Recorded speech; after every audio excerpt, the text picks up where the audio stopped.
Nos ubicamos ahora en la página 282. Si pudieran ver, el ejercicio 16 estaba repetido, era el mismo que hicimos como uno. Entonces vamos a seguir con la 17.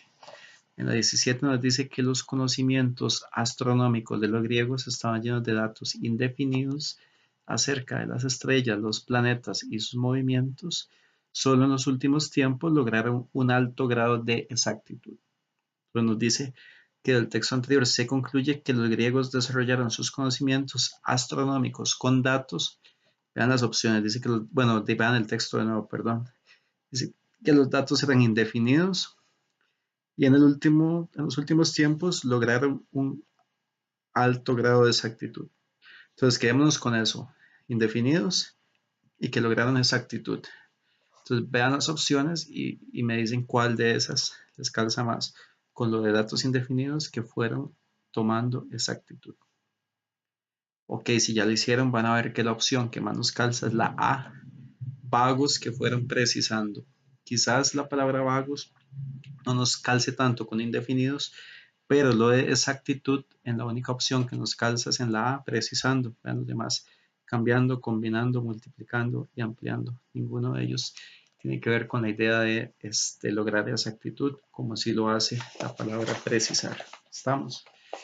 Seguidamente el ejercicio 18 nos dice lo siguiente: la importancia de la trigonometría en el siglo pasado derivó de la necesidad de su aplicación a la astronomía, a la navegación y a la agrimensura. Del texto anterior es correcto concluir que en el siglo pasado la trigonometría fue muy importante por su, y ahí tienen las opciones, si quieren la revisan y ahorita vemos cuál es la respuesta correcta. Si la pudieron ver, la que nos calza más es utilidad práctica, porque nos da de hecho tres usos prácticos: astronomía, navegación y agrimensura, que si tuvieron curiosidad de buscarlo, pudieron ver que se relaciona con medir terrenos, ¿cierto? Entonces todas esas son utilidades prácticas de esta matemática, de este tipo de matemática, ¿verdad? La 19. Ningún propósito es tan alto que permita considerar legítimos los métodos indignos para lograrlo. Tenemos ahí propósito alto, tenemos ahí métodos indignos. Entonces, con esas dos opciones ustedes tienen que buscar una respuesta que se relacione con eso. Dice que ningún propósito alto es tan alto para considerar métodos indignos para lograrlo. Entonces, si ustedes lo ven, la relación que se calza ahí es la que nos dice la opción C: un buen fin no justifica un mal medio. Vamos. Pregunta 20 nos dice: cuando recibimos elogios de algunas personas, nos quedamos pendientes de sus labios por temer que sus alabanzas no sean sino un antecedente de críticas. Quien pronuncia una alabanza asume, al menos por un momento, la posición de juez. ¿Okay? Entonces dice que de acuerdo con eso es correcto concluir que quien alaba, acusa, enjuicia, censura, condena y absuelve. Vean que ahí a quien alaba se le compara con un juez únicamente. No nos dice si de forma positiva o de forma negativa. Entonces no podemos poner ni acusa, ni censura, ni condena, porque esas serían como decisiones negativas de un juez. Absuelve más bien en la positiva. Entonces ahí la más general y que es la que nos sirve es la B, en juicio. La 21 dice que la teoría de la evolución recuperó la continuidad entre el ser humano y los animales, que había sido negada por Descartes, cuando atribuyó alma solo al ser humano. Entonces dice que del texto anterior se concluye que la teoría de la evolución, y ahí tenemos varias opciones, léanlas bien y me dicen cuál de ellas les calza más con lo que dice el texto. Ok, si vemos las opciones, la que más nos calza es la B, contradijo la teoría de Descartes. ¿Por qué? Porque Descartes había negado esta, esta continuidad, ¿verdad? Y la teoría de la evolución más bien la recupera, ¿verdad? Entonces, usted recupera algo que alguien había negado, lo está contradiciendo, ¿cierto? Vean la 22, dice: aunque la velocidad de una partícula en suspensión no es observable, el efecto de una sucesión en el desplazamiento de esta puede localizarse e inclusive estudiarse con ayuda de un microscopio. Entonces dice que el fenómeno mencionado en el texto se vuelve localizable a causa de la del desplazamiento. Entonces vámonos al texto y antes de desplazamiento dice sucesión del desplazamiento. Sucesión. Entonces tenemos que buscar una opción que sea sinónimo de sucesión y la que más nos calza ahí es la de repetición. Correcto. Entonces esa sería la opción por marcar. Vean la 23. Creo que en este video nos van a alcanzar todas las que ocupamos ver. Entonces solo nos haría falta un video. Dice, jóvenes decimos que la justicia es lo mínimo que podemos esperar de nuestros semejantes, de adulto que es lo máximo. Entonces, vea, de jóvenes decimos que la justicia es lo mínimo, de adultos lo máximo. Entonces dice, según el texto anterior, la opinión que con respecto a la justicia tiene el ser humano a través de su vida es, entonces si en una época decimos que es lo mínimo y en la otra es lo máximo, podemos decir que es cambiable, ¿cierto? Entonces de estas opciones, aquí no viene cambiable, pero de estas opciones tenemos que buscar la que nos calce con ese término. Indefinible, incompleta, inconstante, inexplicable e incomprensible. ¿Cuál de ellas nos calza con cambiante? Correcto, la C, inconstante. 24. La palabra es un ser viviente a causa del espíritu que la anima, la idea. Va de nuevo, porque esto es como complicado de llevar un texto corto, pero que se puede complicar. La palabra es un ser viviente a causa del espíritu que la anima, la idea. ¿Qué nos está diciendo el texto? Que la palabra está viva por la idea, a causa de la idea. Entonces, si vemos las opciones, ¿el espíritu genera las ideas? No, porque el espíritu no es lo que nos está hablando. Nos está hablando de dos términos, palabra e idea. ¿El ser viviente crea las ideas? No, porque aquí más bien nos está diciendo que la palabra es un ser viviente, no está hablando de los seres vivientes en general. Toda palabra origina una idea, viceversa, la idea le da vida a la palabra. Toda idea se traduce en palabras. Por ahí nos está cambiando como la noción del texto, de darle a la palabra un carácter de ser vivo. Aquí como que lo está variando un poco. La vida de la palabra reside en la idea. Ahí sí, la vida de la palabra reside. Reside es sinónimo de vive. Entonces, aquí nos está diciendo prácticamente el enunciado, que la vida de la palabra está en la idea. Vean la 25, el calor del sol evapora el agua de las superficies de los mares, lagos y ríos. Este vapor de agua asciende a la atmósfera, forma las nubes y se precipita como lluvia sobre la tierra. El ciclo se repite y por ello tenemos fuentes de agua. Entonces nos dice que según el texto anterior, las fuentes de agua existen porque el proceso cíclico de evaporación y precipitación se da de forma.